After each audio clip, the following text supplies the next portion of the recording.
Hey there, restaurant pros. It's David Scott Peters, and welcome to episode 30 of the Restaurant Prosperity Formula. I've been coaching restaurant owners since 2003, and the Restaurant Prosperity Formula is based on what the most successful restaurant owners I've worked with do on a daily basis to achieve their success. The basic premise of the formula centers around achieving prosperity, freedom from your restaurant, and the financial freedom you deserve. To achieve prosperity, you have to follow a very specific formula made up of leadership, systems, training, accountability, and taking action. Today's topic centers around restaurant development and technology. Now, I want to tell you about our guest today, Anthony Amunategui, founder of CDO Group, an industry leader in providing a full range of outstanding construction development and project management services. Anthony and CDO bring an incredible amount of experience and expertise when it comes to restaurant development. Listen in as Anthony and I talk about the future of the restaurant industry, technology, and restaurant development insights. I want to welcome Anthony Amunategui to the show today, but first, a word from our sponsor. This episode is being brought to you by Repeat Returns. If you're a restaurant owner of a medium to high volume independent restaurant, multi-unit or franchise operator, and you're looking for a proven and realistic solution to attract, grow, and retain customers, then you need to visit Repeat Returns. Repeat Returns is a modern marketing platform created by a restaurant owner for restaurant owners. It studies each customer's habits and patterns, predicts the most profitable outcome for your restaurant every single day, and deploys the marketing to make that happen. You'll never lift a finger. To see if Repeat Returns is right for you, visit repeatreturns.com/DSP. Hey, Anthony, I'm so glad that you are joining me today on my podcast. You and I have talked. I've been on your podcast. We'll talk about that later, but thank you so much for being with me today. David, I love our conversations. They're fun. Thanks for inviting me. I'm really excited to be on here and your audience. I look forward to meeting them in this podcast. Thanks for having me. It's my pleasure. Do me a favor. Tell me a little bit about yourself and kind of your background, because we're going to talk a little bit about the future of the restaurant business. But you come from a development side, a development background. So talk about that a little bit. I started this business at 22 completely by accident. I was going to be an accountant. I don't know how I ended up in construction and development. It was something that I had worked my way through college painting houses. I met a contractor. He talked to me into building a Banana Republic, or painting a Banana Republic. It got me. All of a sudden, from there, I went to do a Discovery Zone. Remember the playgrounds for kids? And a project manager met me, invited me up to Chicago, and all of a sudden, I was asked to get a job, and I got a job working for Discovery Zone. From there, we went to Blockbuster Video. From there, we went to Boston Market. And in Boston Market, I really learned the restaurant game. It was starting with a group of experts that really knew how to take what was a dinner population. We really started to grow a lunch population. And then we tried to do breakfast. That didn't work. And that's really where Einstein Bagels came from. I went off to develop the Einstein Bagels world from the first location, which was called the Bagel Shop. And in Glenview, Illinois. And then from there, they bought a bunch of brands. They brought them together, created Einstein Bagels. And really learning how to manage development programs, the market analysis, really trade area analysis. How do we really penetrate fast and really take over a marketplace? From there, I went on to work for Abon Pan. You guys remember those guys? And They were a great urban feeder. They made these great locations, and they said, hey, we need a suburban feeder. So we went off and bought St. Louis Bread Company, and from there, that spawned into Panera Bread. And you know what the story of Panera Bread just was really wonderful, growing that brand. Their product was phenomenal, and just the way that they brought on operators, and it just was a great idea. And from there, I got offered a partnership in CDO Group, and a year later, I bought the company. And for the last almost 25 years this February, we have been building thousands of restaurants all around this country. And, it's been something, it's a passion, right? I love the restaurant operator. I love what it takes. My job and our company's job is really to focus on, hey, you run your restaurants. You find the best managers to open it. If restaurants open with a line out the door, I'm successful. But that means that they stopped worrying about construction and they started focusing on pre-opening opportunities. Where's the pre-opening marketing? Really key to great restaurant openings are being able to focus your team. So those first executions are flawless, right? Making sure that the training processes, the procedures, the ordering, so you're not stumbling on your air hose with those first great customers you bring in. You really create passion from the first customer on. And construction makes a difference, right? If you're walking in, there's horns and bells and whistles and tradesmen all over the place. It doesn't work for them. So our goal is to really create it so that they walk in, they've got the opportunity to train really, really, really well. We've had our time. Our goal is to turn over on time all the time, and then really give them a place where they can train, open, and be ready for those customers. And today, that's so important, right? With the cost of real estate. The opening up, the cost of construction, really, right now, if you look at construction, it's especially through what we're going through, elevated costs. Restaurateurs can't afford to make mistakes, right? They need every dollar. Losing a month's rent is the difference in some of these entrepreneurs, right? They're getting to the opening point, and they're on fumes by the time they spend all the cash to get open, and they need that. They need to make sure they open well, so that they're not upside down and they're struggling and then making bad decisions from there. No, I couldn't agree anymore. I have a joke because I have some franchising background. I've opened independents. That's not really my strength. I mean, really, I work with people who are operating. However, I've been through enough openings that the joke is you never open on time or on budget. And so the fact that you come to this and say, hey, we're going to open on time, that's huge, because operators, like you said, when they go 1, 2, 3 months behind, they blow through their free rent period. And the next thing you know, they're bleeding the cash out of their operating budget to open up with training and, extra food and the extra labor and, the cleaning and things like that. And I can't tell you how many openings that I've been there that we haven't got C of O, but we're training, we're doing things. Walls have been reopened. They're checking electrical, they're checking plumbing to get the inspection, the C of O, and like everything's chaotic. And then you're like, oh shit, we've got to re-clean the whole restaurant as we're going through training because there's sawdust here and there's dirt here and so on and so forth. And that creates this chaos and craziness. So, your philosophy and the fact that you can deliver something that opens on time, that is huge. As you mentioned, you glazed over the financial part of it, but the biggest thing is that, man, I can breathe. I can focus on what we do well. That's run a restaurant, open a restaurant, not just worry about, is the electrical right? And am I going to pass the health inspection? So, I think that's the key to having that as a partner, having us as a partner, is giving them that opportunity and going, look, because I can't tell you how many restaurateurs I've watched hire great managers. We're in construction, they're in there. Or we get that call, oh my God, our contractor failed. We're in the middle. They're 3 months behind. Can you come help me? And they're losing the great people. They've gone out to the marketplace and they found perfect people to operate their restaurant for them. And in those 3 months of delays, now all of a sudden they lose faith. They get another opportunity. They find something else that excites them, and they lose those great people that they've spent so much time courting and bringing on board. What does that cost an operator? What does that cost an operator to, in their development and their stride and their momentum to operating? So, David, we're looking for those all the time. As we look at the restaurateur and we're going, all right, in today's marketplace, with the demographics, the way that we're all competing for those locations, right? Being able to get from dirt to dishes quickly, right? Being able to go out there. One of our walls here, it's got a 17-foot sign that says, from dirt to dishes in 4 weeks.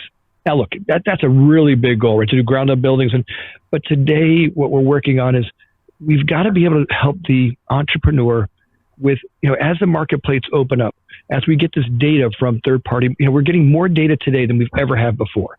The entrepreneur now can look at a location. It used to be, look, when I used to go and do sites, looking for sites, half of it was kind of put in the wind. You kind of look at it and go, all right, there's a McDonald's over there. We must be in good shape.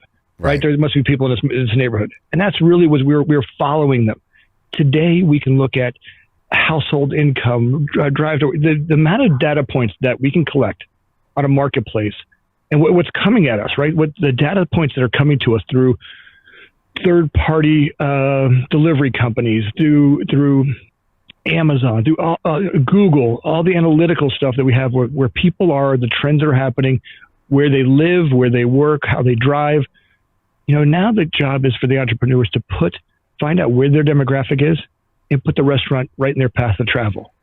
Do you have any insight on how would somebody do that? Because remember, I primarily work with independent restaurants. We don't have the level of money the chains have, or like a McDonald's. They're a real estate company beyond belief. They know traffic patterns and what corner, like you said, if you watched them grow, you've watched a Wendy's grow, if you will. All they did was open across the street from any McDonald's. They didn't have any real estate, research. Just went, oh, McDonald's, Wendy's. Right. So that's right. How does somebody gain that knowledge, and where do you find this information? And because what blew my mind is, as we were talking, getting ready for the call, you talked about third-party delivery, actually getting information there. Like, I've never thought of that. Where do you find info? This is where the marketplace is changing, right? It used to be, there's a whole formula for a following demographic, right? You're looking at a brand going, hey, they meet our customer, profile, and following them into a marketplace. And that's it. That's one great way of doing it, right? There's certainly are brands who can do that and find a brand that matches them. And they can follow them into a marketplace and do very, very well. There's people who follow Home Depots. There's people who follow the big box stores and go, look, if I'm in front of that store, that market, that client's my client, and it works really, really well. Right. Now, the other brands that are out there, there's great stuff. We're working with a pizza company out on the East Coast. They're building, $500,000 and $800,000 pizza restaurants. I mean, in the past, to build a $500,000 or $800,000 pizza restaurant, it's crazy, right? Your return on your investment's tough. But what they do is they go out and they build a really great prototype. They put some fancy. They really make it an environment that the young people want to hang out in. It's a real meeting place. It's a fun place to be. And then what they do is they have delivery from those points. And as they use the third-party delivery folks to figure out where the delivery patterns are coming from, their goal is to figure out, all right, look, I'm getting a bunch of people from out in this neighborhood. So what they do is they move a food truck that's equipped with all of their stuff out to that area. And now they can lower their delivery times from, today companies are out there working on delivery times. It used to be 30 minutes was the goal. Right now, their brands have went down to 15 minutes, and now some brands are working on trying to beat an 8-minute delivery time. Now, look, you're looking at the Uber, third-party delivery folks, and you're looking at, all right, I can get the dinner in 8 minutes. Even if I didn't want that place, I'm picking that place if I'm really hungry or if I'm in a hurry or, I need to get kids to soccer. 8 minutes, I can get pizza here in 8 minutes, and I can have them eating in 12, and we can be done and off to a soccer game. That changes the whole demographic and the way we look at things. So today, being able to take that third-party demographic, not just that, also realizing that there are restaurant brands who are out there going, hey, look, I can get $1,000 worth of catering a day out my door before I even open, right? They're brands who are working with, downtown eateries that go, all right, look, if I'm able to find out where those catering options are, if I can get $1,000 out the door without a customer ever walking in, right? I bring that to them. Think about how that changes my economics right there. Right. So looking at the different day parts as opportunities is really a science in itself. Right. Being able to look at, through this whole pandemic, there are folks who are like, I'm not doing delivery. Those third party people take too much of my money. And then there were other people who said, this is magical. Right. Who today, even, as we're going back and forth through the pandemic, they're still taking on $1,000, $1,500 a day on a Monday, on a Tuesday, out the delivery door, that they didn't have before, and not one person sitting in a seat in the restaurant. Breakfast restaurants that I've got one right down the street from me over here that really mastered how to deliver breakfast.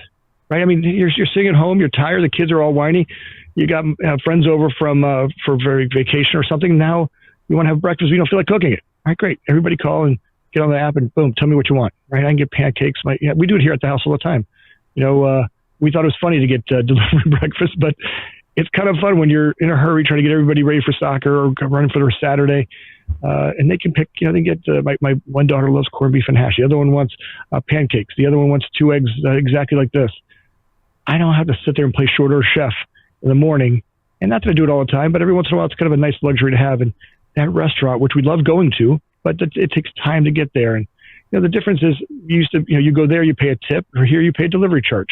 The cost difference is pretty simple. So today, as restaurateurs, look at those not as, hey, they're taking money from me. Because the truth is, when I look at that app, I'm not looking at the difference in cost. If I'm getting charged a few more bucks on the online ordering as compared to the in-store opportunity, or in restaurant opportunity, I'm never even noticing it, right? And most aren't. But there are guys, there are restaurateurs who are just like, no. They're the same guys who were the taxi drivers, right? Going, I'm never going to do Uber. Right? I'm not ever going to forget Uber. It'll never make it. I'm not going to do that. I have this medallion. I'm going to stay being a taxi driver. And they fought it. I'm never going to do this. And then Uber took over, and they still have $200,000 plaques they were driving around with, and there's no customers to get to.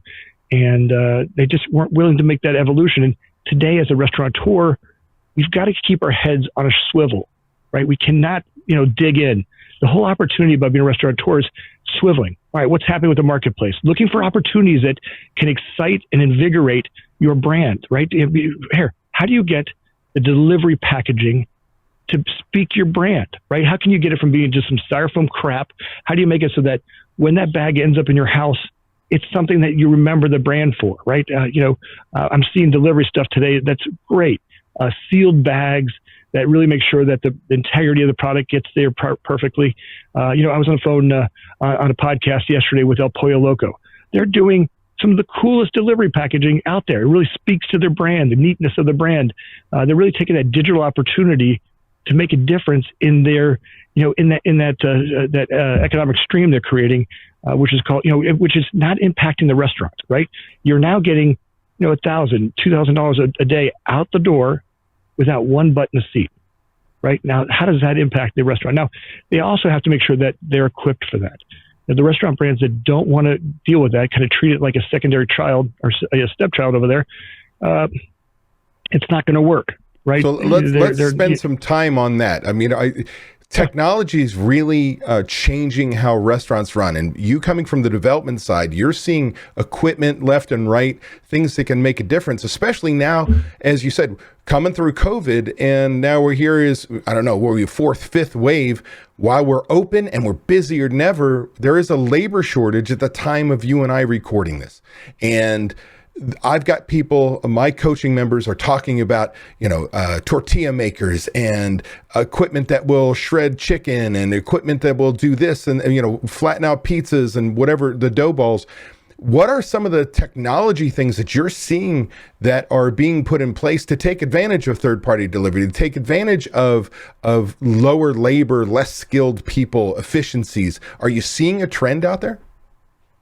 Absolutely. We're technology, and I think everybody right now is in a race to find those pieces, right? How do I eliminate, or make the position that much easier to operate? The big hamburger brands are working on, you could clearly see that the future of their kitchen is really going to be as they adapt one piece at a time to go automated, right? The way the lines are getting set up, the way that they're approaching the restaurant, you're really seeing things like table locators, right? Where a customer can walk in, order from a phone, come in and never interact with the front counter. Come in, sit down, and they'll be able to get their food at a table and never interact with the counter at the front. Now, look, what does that do to labor at that front counter, right? If I can come in, I can order everything I want, sit down, and have it come to me. Better service, right? I don't have to interact with that person delivering that. All they need to do is smile and say, is there anything I'm missing? Make sure that they're getting exactly what they want. And today, there's one change right there, right? Just adding in table locators, right? We're seeing the kiosks that are coming up. How many restaurants are doing kiosks? The first time I did that interaction, I was like, how dare you? You're taking away customer service. How dare you? But today, I have no line. I walk up and go boom, boom, boom, boom, boom. I order things much, much faster. It just took that breaking through that fear of the kiosk. Now, once I did that, I'm like, this is actually kind of nice. I can kind of look around and I don't have that pressure of everybody behind me, right? There's a few of these kiosks here I can pick from. And I think that's what we're noticing is that, things like kiosks are changing. Back in the back of the house, you're seeing automated machines that, it's one button up, one button out, right? And you can very clearly see that brands, there's a brand down in out of Italy that are making these automatic pizza makers. Go online and just type in automatic pizza maker. It makes a fresh dough pizza with fresh dough, right? They're taking flour from flour, mixing it, making it, flattening it out, oven cooked, fire oven cooked, fresh made pizzas. No one's ever touched it. Think about that. Now put that thing on wheels and deliver there, where's there an opportunity? There's an opportunity, right? So you start to look at, keep my head on a swivel. Where are my opportunities in this brand? Never ever going, I got to figure it out. Because as soon as a restaurant, the number one sin of being a restaurateur is, I got this. As soon as you got this, you don't got it, right? Right. It's always being on a swivel, looking for opportunities, making sure that I'm looking for those places where my staff can serve my customer better, right? Where me as an owner, I can watch my facility better, right? I can see my interaction between the employee in the building, the employee and the customer with our building, right? As I can look at those opportunities, better, and we're seeing that. We're watching camera systems that are able to watch how employees interact on a line, so that all this technology, as we bring it into play, that's the fun stuff, right? That's the stuff where, if you're out there, you're going, I never saw that before. I get excited every time I see. Yeah, I've been working with a brand trying to build an automatic burrito roller. Right, I keep laughing. I was like, if we can get this to figure out, there's a robotics company right here on our block, and they work for the CIA, and they work doing all this other computer stuff for the government. I'm like, look, all I want you to do is make me an automatic burrito maker. There's a brand changer right there. If people can online order and it can automatically make a burrito for me, exactly how a customer wants it.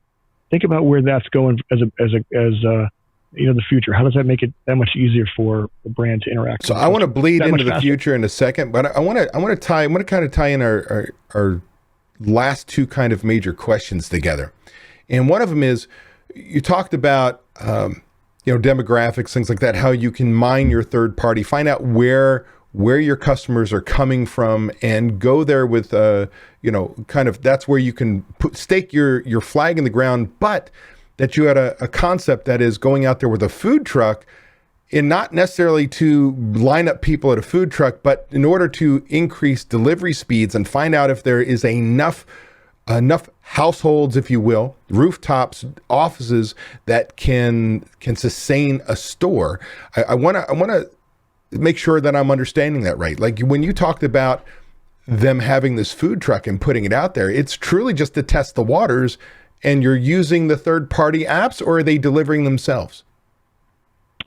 Third-party apps, and some of them are doing both, right? They're doing simultaneously their own delivery and third-party apps, right? They're using, look, why limit yourself to one or the other, right? The ones who are like, I'm only going to use mine because I'm going to save the money, and great, try that, right? Why not take advantage of another brand, other people? This is where the future is. People are all, their egos get all invested, like, well, I've got to do this.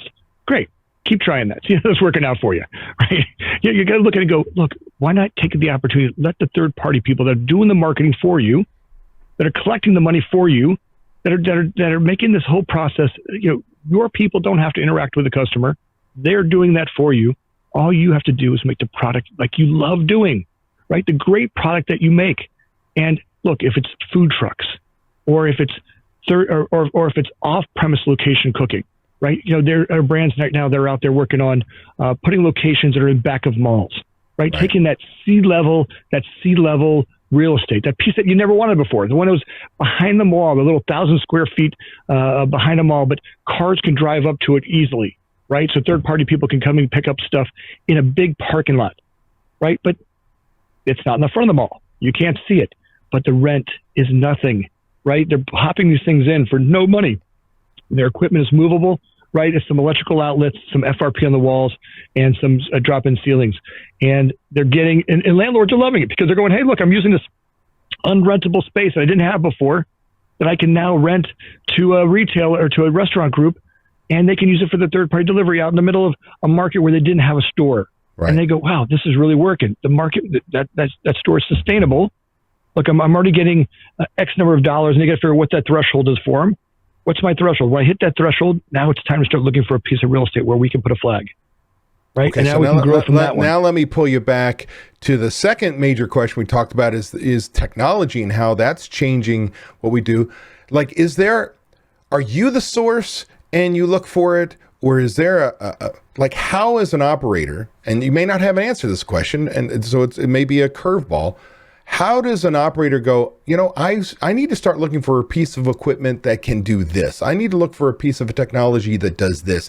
Is there a place that you like to hone in, or is that something that you guys do and you actually do the research and source for any restaurants that you're developing? Where does somebody go to look for that if they've never done it before? I think that they got to look at where their strong points are today, right? If you're, I'm talking to a little restaurateur that's down in Austin, Texas.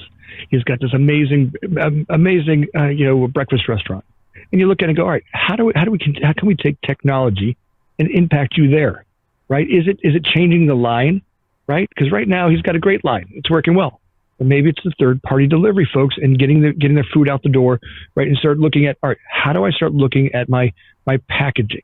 How do I go partner with, how many different brands can I go partner with for third party delivery? How do I set those menus up? I don't necessarily have to sell my whole menu to that third party delivery folks. I can put part of my menu on there, right? And starting to go down and go, just today, look, you're a restaurateur, you're looking to do technology today. Just start with one. Today, get your head out of your mop sink, right? Get off the line today and go sit down and start looking at one third party delivery folks and start looking at, all right, what part of my menu could I put on there? And what's the packaging we're going to use and how we're going to handle when we get that call? So who in our restaurant's going to take it? Right now they're going, I was with a brand the other day, we're down in Indianapolis, and just two women that own the restaurant. It's a great little breakfast restaurant, right? Another breakfast restaurant. And they're great. But I was talking about, you doing third party? She's like, I can barely run the restaurant today, right? She's sitting there going, I run the restaurant. If I'm not here to run it, I'm like, you're a slave to this business. You're not a manager. You're an employee of this restaurant. You're not an owner. It owns you. It's the owner. You're the operator, right? You've got to get your head up out of this restaurant and start looking at it. Now, part of you to go start looking at, and by the way, as an owner of a company, I've done that myself, right? Because I'm really great at doing construction. I'm great at doing real estate. I love doing that stuff.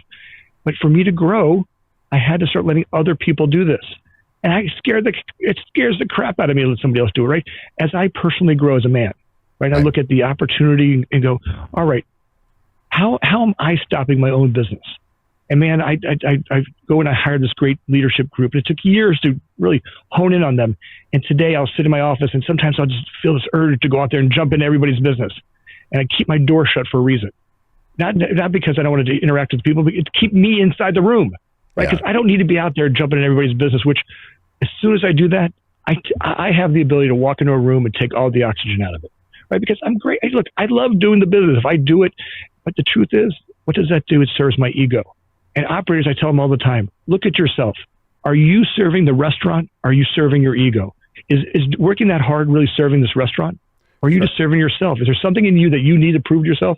Now let's look at that, right? If you want to grow, you say you really want to grow, or do you want to be slave to this restaurant? How do you just sit back and hire great people? Preaching to the choir. This is what we do, right? Is at least on my side of the world is get you freedom from your business and the financial freedom you deserve. But let me just hone back in, and you can say you don't have this because again, it was a curveball. The equipment side of things, not necessarily third-party delivery. Are there sources to find equipment that automate processes that you're familiar with? Is that what you guys do, or do the concepts come with it and they've already kind of done that research? No, I think you got to do both. You got to be constantly looking at the restaurant equipment magazines, the stuff that fits your restaurant, right? We'll execute that with you, right? You'll come to us and go, hey, I found this piece of equipment. Here's an automated pizza oven. Here's an automated fry machine. Here, let me see how I can interact and how I can put that into your facilities. Can I put that into 1 or 100 or 1,000 of your locations? How are we going to do that? We'll work on the execution and implementation of that. Yep. How's it going to interact with your restaurant? How's it going to fit in the restaurant? But there's so many, that technology right now is changing so fast, right? That there are experts out there. Go to your restaurant equipment people, go to Edward Dodds, go to the brands that you're working with, the guys you work with every single day. Yep. They have a list of new stuff that they're working with. And don't be afraid. Look, try it on.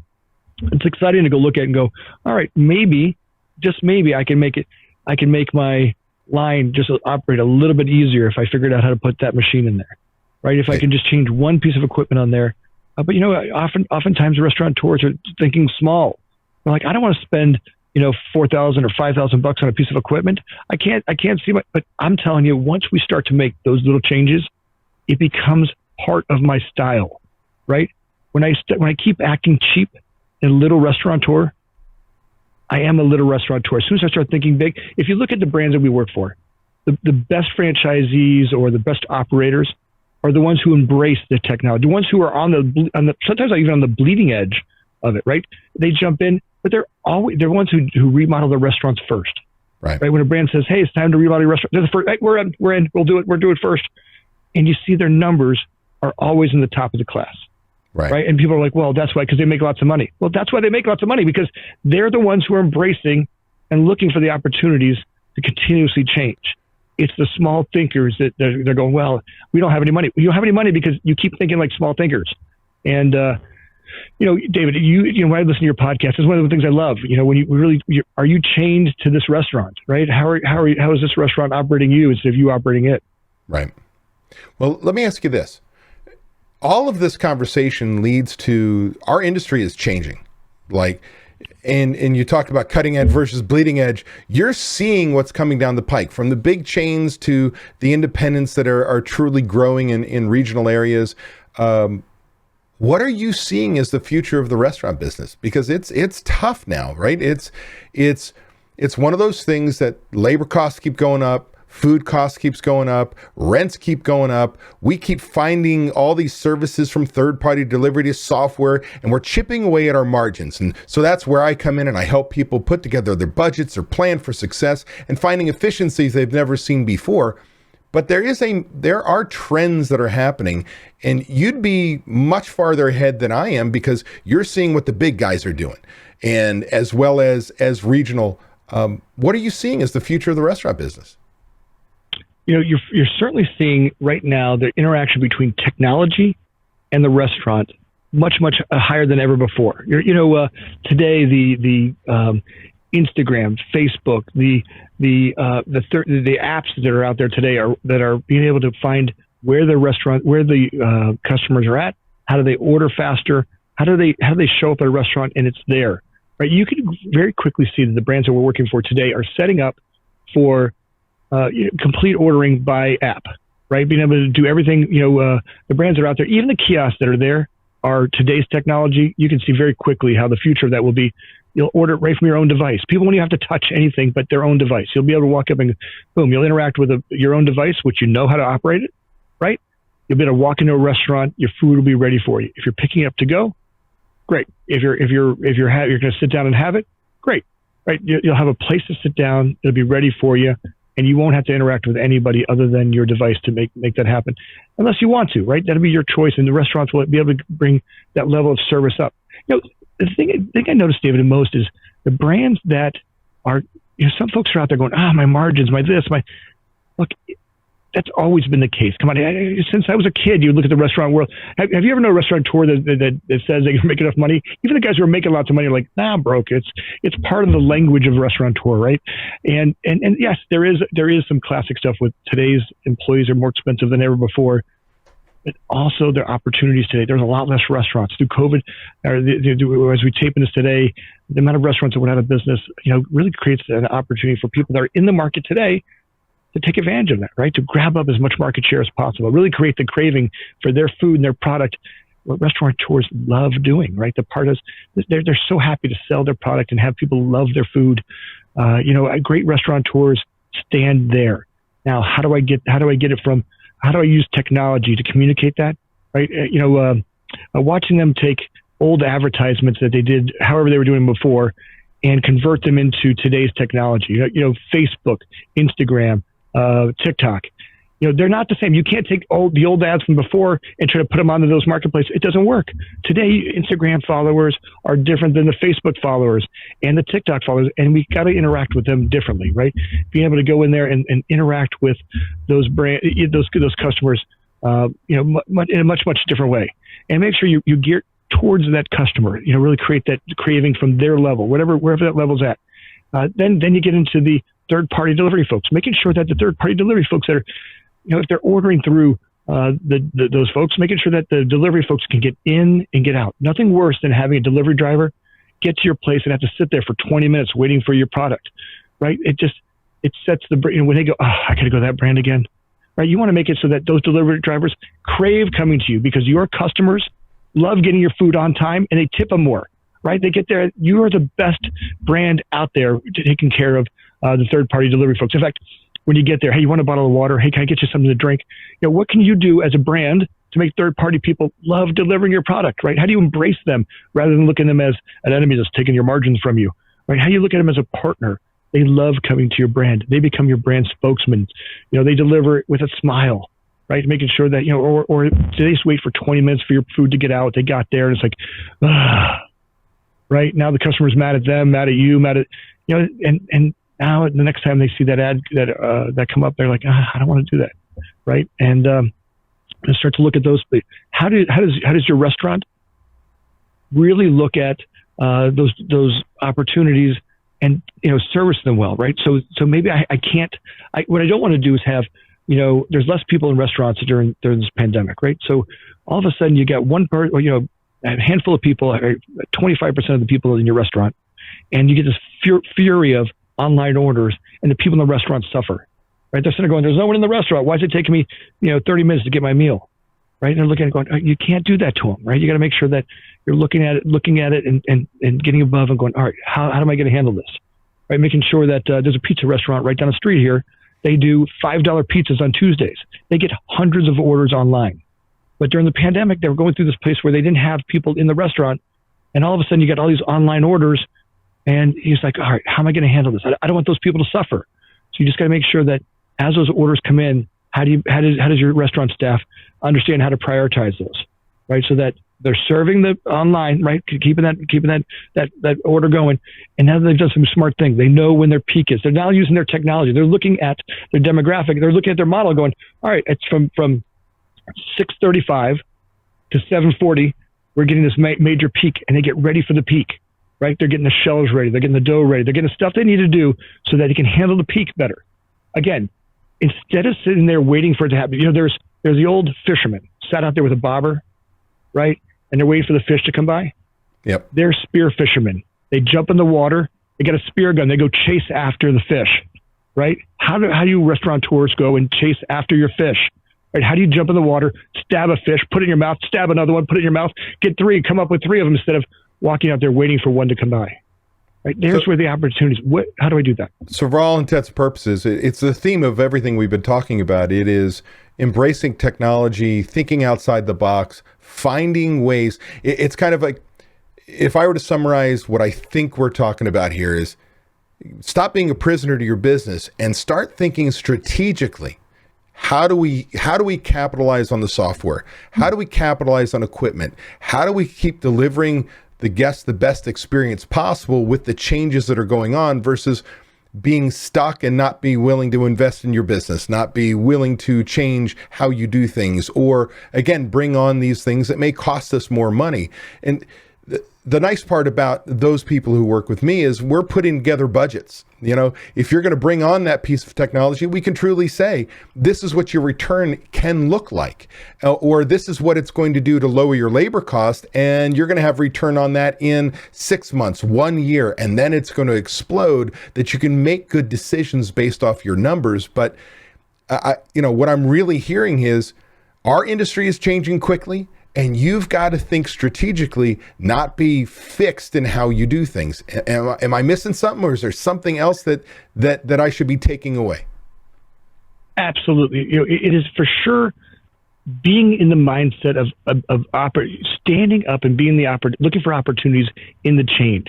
Right? Am I riding the change like a surfboard, or is it a wave? Is riding this technology a wave? Am I riding it like a surfboard, getting up there and hanging 10? Or am I getting beat up by the wave? Am I sitting out getting beat up by it?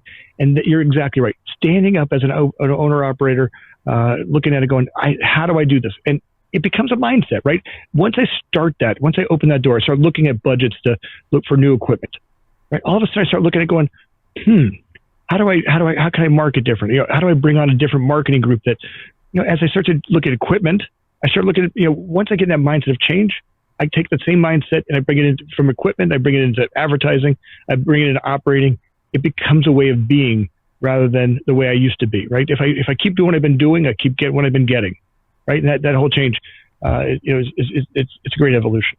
No, I love it. We're talking the same language. That's why you and I like to talk to each other. We're like two teenage girls sitting, 16 years old in the cafeteria talking about boys.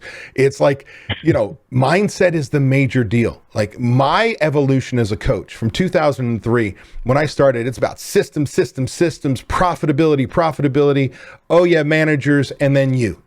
And what I found after selling my last company that turned into a software company from a restaurant training coaching company 2 years ago is that I look at my most successful people and it really is mindset. What sets them apart is they're not in a fixed mindset that says, oh, here's challenges, it's somebody else's fault, blame, and stuck.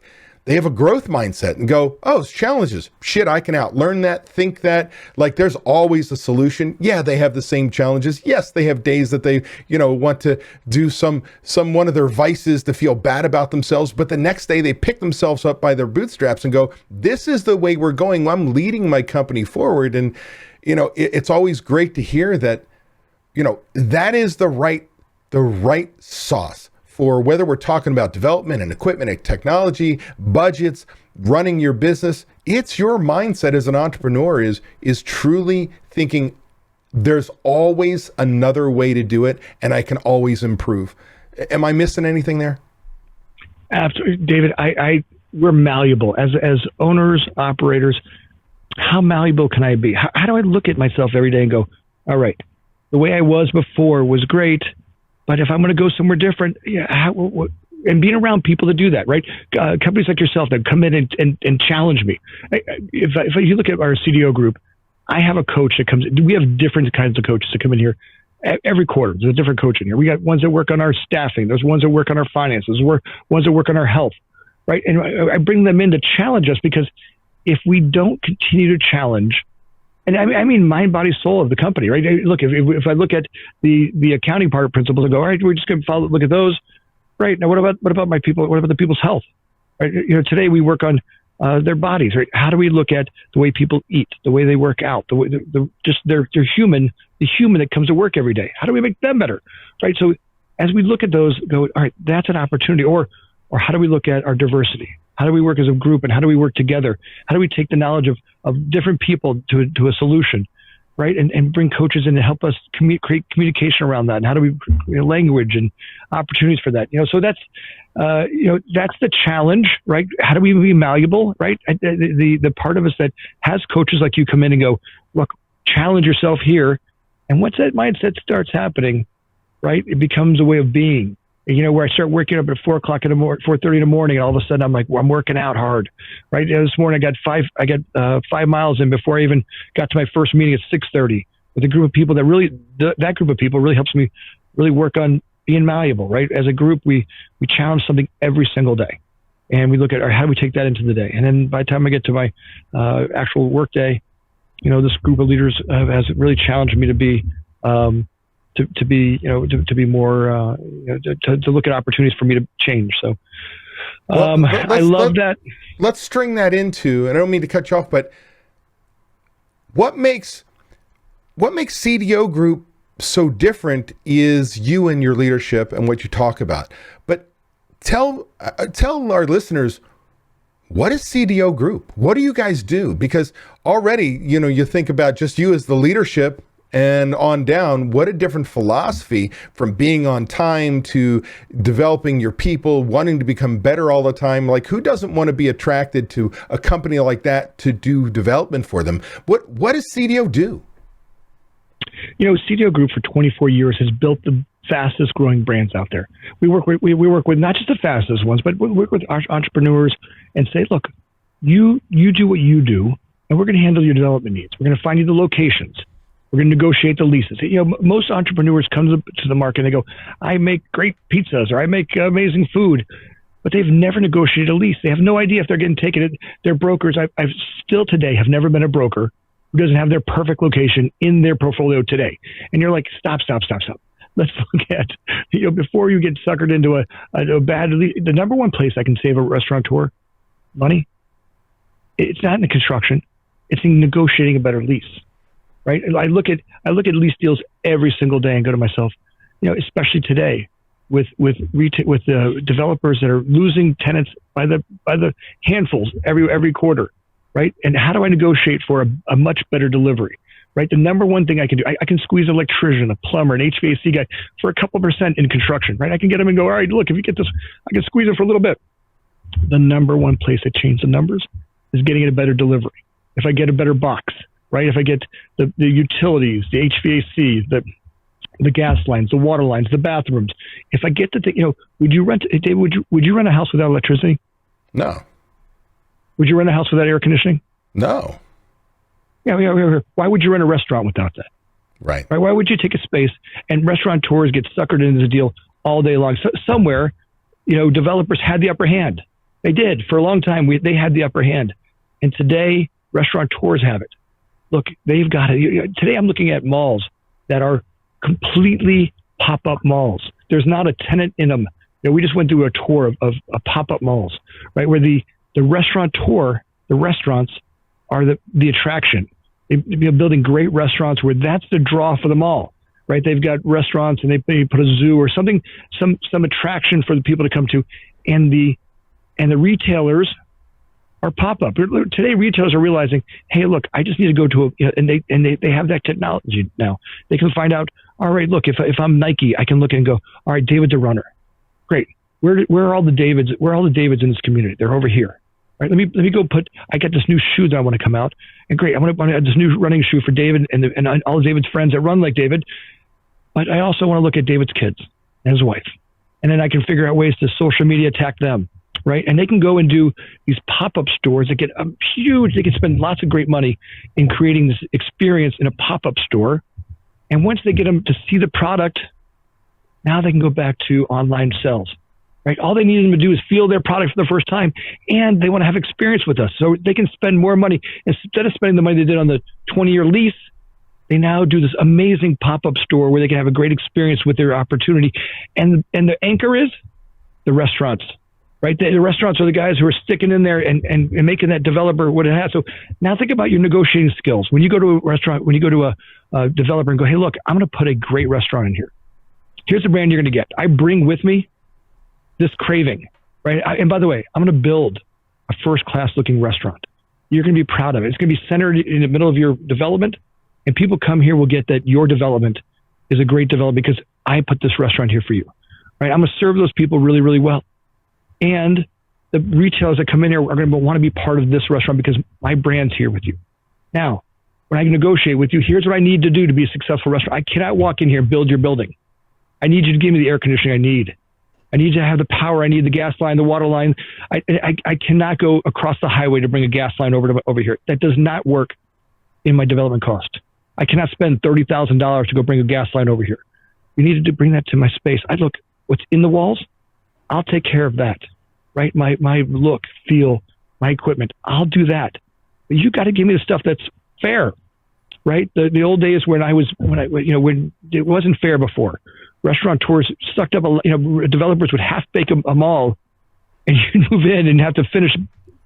I call it half baking, right? Somewhere there was this Texas gray shell, they called it, and they would sell retailers on, well, if you want the space, you have to take it like it is. And really, what it meant was you had to finish building it. Right. Where would I ever rent a house that way? I mean, I look at a guy and go, I'm not renting a house that way. But somewhere we got sold on that. So you start with the demographics and finding them a right location. You're negotiating a location, make sure they have right things. What after that? What else do you do? From there, we really work on construction, right? Really making sure that we look at, because look, you're going to operate this thing for the next 20 years, right? If you're a great operator, we want to look at how it functions, right? How does the day-to-day interaction, where does your vacuum go, right? How is your front line going to look? What's the flow of the restaurant? So are you helping in the architecture plans, or are we getting an architect and you're working with them? We're bringing in architectural partners, and our partners are across this country, right? In all 50 states, in Canada. Look, we've got partners who develop amazing, great architectural firms. Great. And then from there, we're going out and we're finding the best subcontractors to help build these things out. So that when I tell you I'm turning over on this date, I turn over on that date. And you can count on that, right? You can start your pre-opening marketing, your hiring. You can take that to the bank. Now, how do we do that? We start by winning day one, right? Most contractors, they're a mess. If you look at most construction projects fail in the first 2 weeks of a project. If you go on most general contractors, they get the project, they go to start it, and they're buying out subcontractors 2-3 weeks into construction. As soon as we get that project, as soon as we start looking for it, we've negotiated we start with schedules. We communicate with subcontractors in a different way. We help here.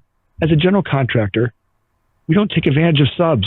You can't be a great contractor and use your subcontractors. I've got to make sure that when they get there, their people get in and out quickly. Today, we do things that are much different. It used to be trade stacking. Trade stacking really involved how many people I can get on a job site at one time.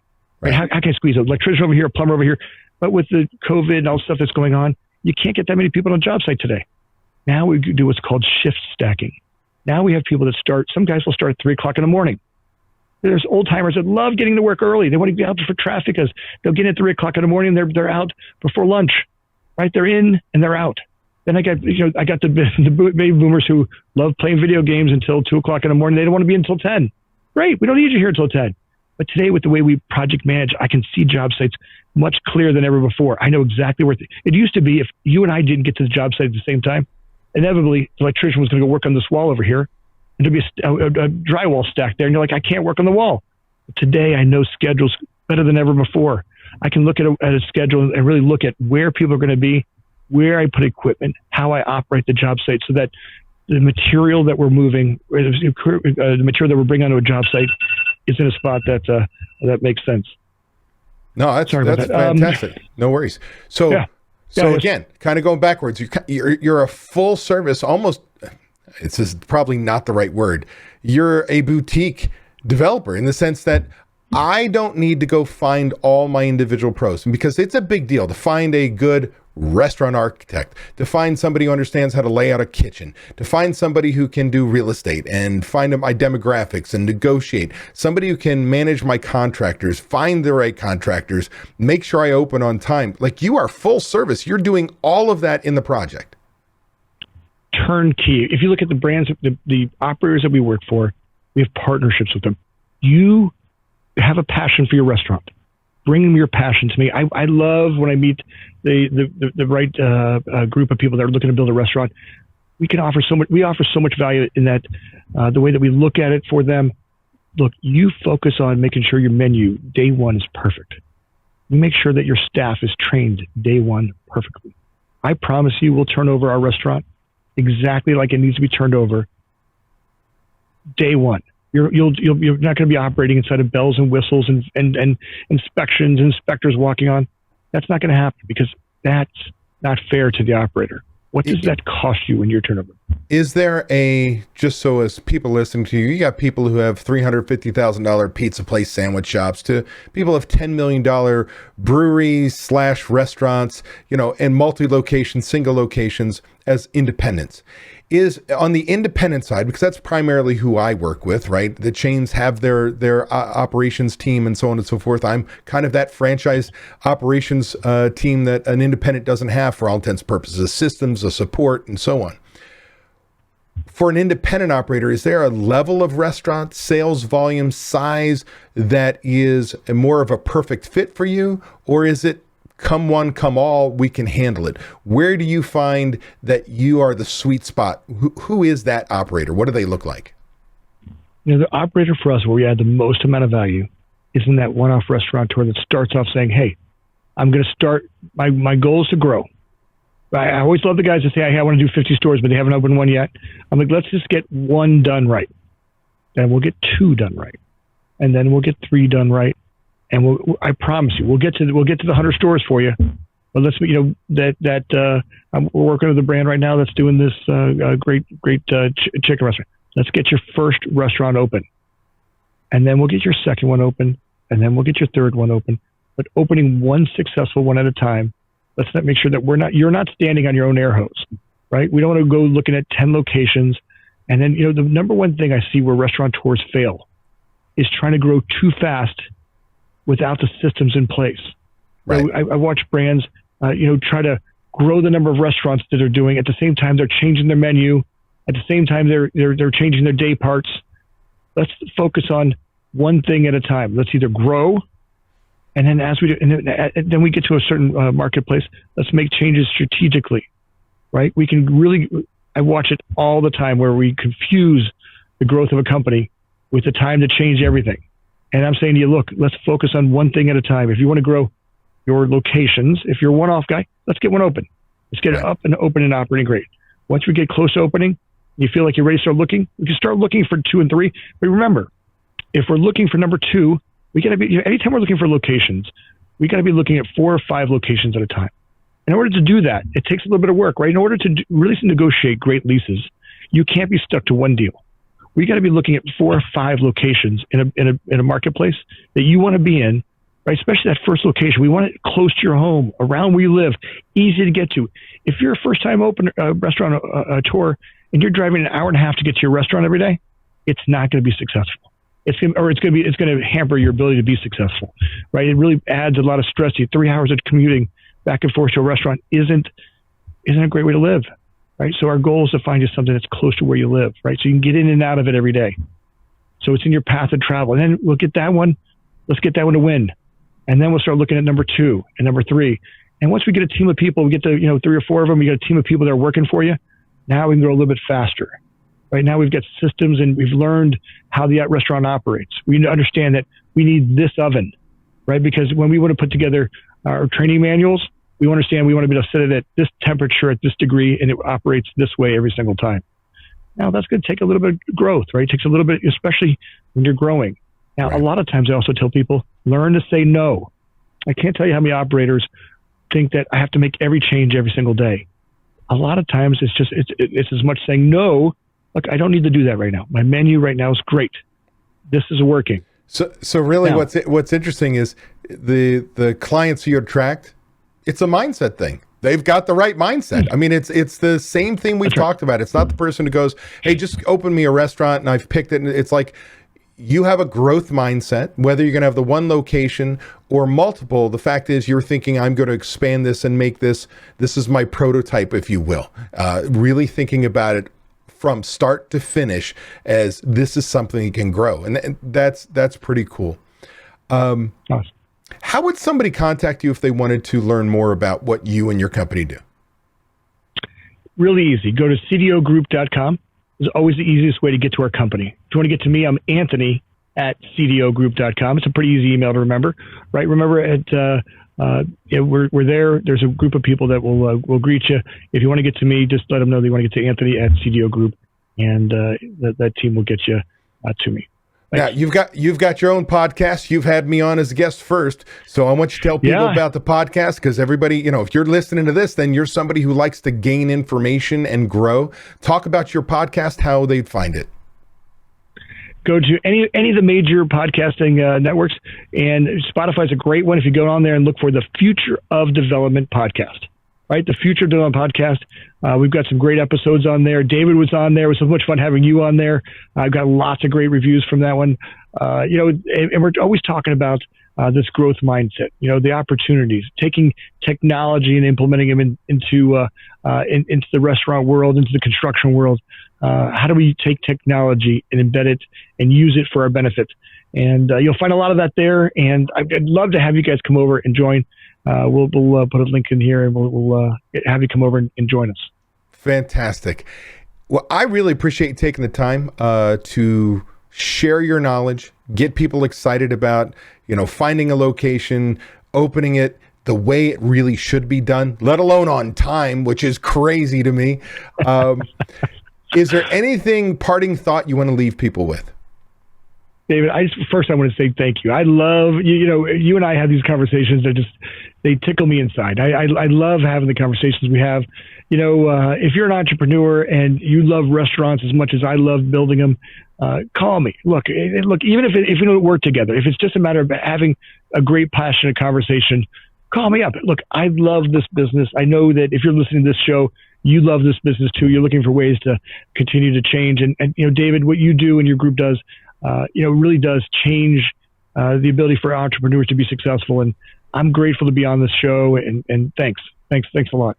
Thank you, my friend. And I look forward to hearing my listeners come your way, because it is a challenge to find a developer who can truly understand restaurants, and especially if you're not one of the big chains. So I'm so happy that we connected, and that I'm able to share you with my audience, because I think your phone's going to ring off the hook, my friend.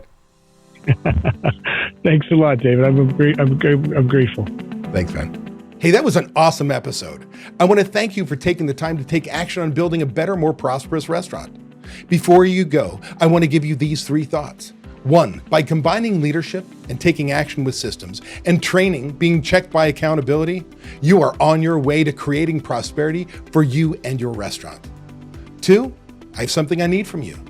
Please leave a review on Apple Podcasts, Spotify, or wherever you happen to listen to podcasts. By leaving us a review, other restaurant pros seeking out this information are able to find it. I read the reviews, and hearing how this information has benefited you does wonders for me. And 3, if you find any of the discussions helpful, share them. The more restaurant pros who have access to them, the better we become as an industry. For more restaurant resources, or to get in contact with me, connect with me at davidscottpeters.com. Be passionate about what you're doing, be persistent, but more importantly, become better and help everyone around you become better, and your restaurant is going to kick some ass. If you're tired of not being able to leave your restaurant because no one else knows how to run it, I want to make sure you know it doesn't have to be that way. You can leave your restaurant. It is possible to build a team of people who know how you want the restaurant to run. With these trained and responsible people in place, you can give yourself time away. What would you do if you had time away from your restaurant? Would you sleep better? Would your relationships improve? Would you feel more relaxed? These are all things you deserve to experience as a business owner. It's why we own our own businesses. If you would like to learn how to own a restaurant that doesn't depend on you to be successful, click the link in the description to watch a free training course that teaches you exactly what you have to do. Also, be sure to subscribe to get my weekly tips and watch these 2 videos to get more information and guidance for running a successful restaurant.